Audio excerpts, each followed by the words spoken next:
بسم اللہ الرحمن الرحیم۔ سورہ فاتحہ کی تفسیر کا گزشتہ ایام سے یہ سلسلہ جاری ہے۔ اللہ کے نبی صلی اللہ علیہ وسلم پر یہ قرآن مقدس نازل ہوا۔ میں نے یہ بات اپنی ویڈیو میں گزشتہ بتائی ہے،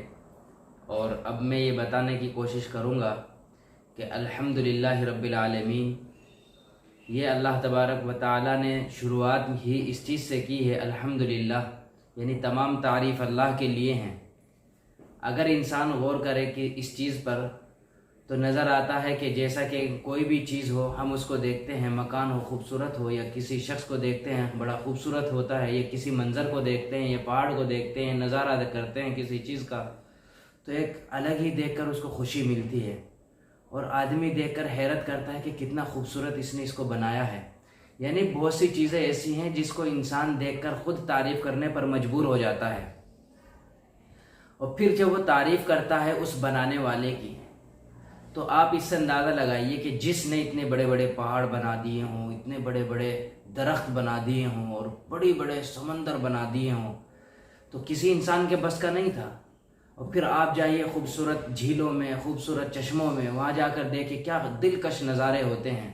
وہ تمام کی تمام اللہ تبارک و تعالیٰ نے اپنے دست قدرت سے بنایا ہے۔ تو ان چیزوں کو جب انسان دیکھتا ہے تو کہنے پر مجبور ہو جاتا ہے تمام تعریف اللہ کے لیے۔ میرا عزیزو، صرف یہی نہیں بلکہ قرآن کریم اس کی دلیل دے رہا ہے، رب العالمین، یعنی عالموں کا رب ہے۔ عالم رب بولتے ہیں اس کو جو چھوٹی سی چیز سے لے کر اور بڑی تک، جہاں تک بھی اس کی حد ہوتی ہے وہاں تک، یعنی ہر چیز کا خیال رکھنے والا، اس کی تربیت کرنے والا، اس کی پرورش کرنے والا، اس کی دیکھ بھال کرنے والا۔ تو اس طرح سے میرا رب جو ہے وہ رب ہے، اور ہم اس رب کو کسی انسان کے لیے استعمال نہیں کر سکتے۔ اگر کریں گے تو بنا اضافت کے نہیں کر سکتے ہیں اس کا استعمال۔ اس کے بعد اللہ تبارک و تعالیٰ نے لفظ عالمین استعمال کیا ہے۔ اگر چاہتا تو عالم بھی استعمال کر سکتا تھا۔ عالمین میں علماء نے لکھا ہے کہ عالم جنات ایک الگ عالم ہے، عالم ملائکہ یعنی فرشتوں کی دنیا ایک الگ ہے، اسی طرح سے عالم انسان ایک الگ دنیا ہے، عالم شجر درخت وغیرہ یہ الگ عالم ہے۔ اس طرح سے مختلف عالم کو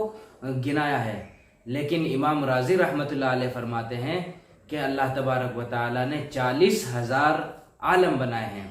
یہ تو ان کا اپنا ایک قول ہے، لیکن اس کے علاوہ اور بھی بہت سے علماء نے کہا ہے کہ کئی ہزار عالم ہیں، اور ایسا بھی کہا ہے کہ جس طرح سے ہم پوری دنیا کو دیکھتے ہیں، یہ پوری دنیا، اس کے اندر سمندر، پہاڑ اور درخت اور انسان اور طرح طرح کی مخلوقات جو اللہ نے بنائی ہیں، یہ ٹوٹل ملا کر ایک عالم ہے۔ اور اس طرح سے اللہ تعالیٰ نے بے شمار اس فضا میں لاکھوں عالم بنا رکھے ہیں، کروڑوں عالم بنا رکھے ہیں، جس کو اسلامی فلاسفر امام رازی رحمۃ اللہ علیہ نے کہا ہے اب سے تقریباً کئی سو سال پہلے کہ اللہ تعالیٰ کے 40,000 عالم ہیں۔ لیکن ابھی امریکی فضائی خلا میں جانے والا جان گلین وہ لکھتا ہے اور بتاتا ہے کہ اس کائنات میں بے شمار ایسی چیزیں ہیں، بے شمار سیارے ہیں، اور جس طرح سے یہ ہمارا سورج اور چاند جو ہماری زمین سے نظر آتا ہے، اسی طرح سے الگ الگ جو سیارے ہیں ان کی بھی الگ الگ سورج اور سیارے چاند ہیں، یعنی ان کی ایک الگ دنیا ہے۔ اگر انسان غور کرے اللہ تبارک و تعالیٰ کی اس کائنات میں،